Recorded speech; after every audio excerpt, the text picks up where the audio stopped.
tänane plaan on teha mac and cheese'i ja esimese asjana võipotti sulama. Kui või on sulanud, siis sama palju jahu peale. Raeme seda siin minutikese ja siis valame siia peale pidevalt segades piima ka. Soovitavalt sooja piima ja proovime niimoodi ära segada, et ühtegi klombikest ei jääks. Saad kindel olla, võid vispiga ka lasta. Mõtlesin, ma maitsestan nii, et panen veits mingit fajita maitseainet siia sisse. Mitte väga palju. Soola pipart ka ikka. Segame selle asjaga uuesti kokku. Siia peale läheb vesi. Nüüd see tuleb keema jääda. Ja kui see asi siin kenasti keema on läinud, siis lisame meie makaronitele. Ja nüüd keedad nii palju, kui makaronidel siia peale on kirjutatud. Mul on 7 minutit. Vahepeal ära niisama passi, riivi ära juust. Nii kui makaronipoisid on enam-vähem al dente, siis on aeg lisada juustu. Mul on heledat ja tumedat cheddarit.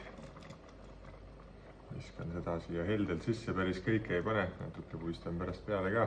Sulatan selle siia rahulikult sisse. Nüüd on ahjuvormi vaja. Põhimõtteliselt võib potiga ka, aga võtan ahjuvormi. Nüüd tõstame seda kraami siit potist ahjuvormi. Nüüd siia läheb veel seda ülejäänud cheddarit. Ja no kui juba, siis juba riivisin hunniku parmesani ka. Läheb sedagi siia heldelt peale. Ja selle juustu sulatame nüüd ahjus ilusti ära.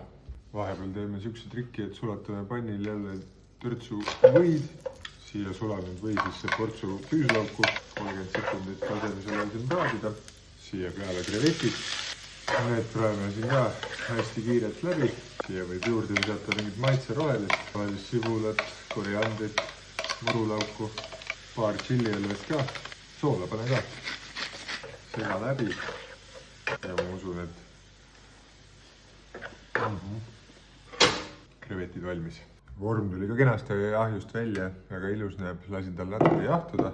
Ja nüüd saan selle taldrikusse tõsta. Siia portsu peale mõned krevetid. Ossa jutt. Väga kena. Lööme siis hambad sisse.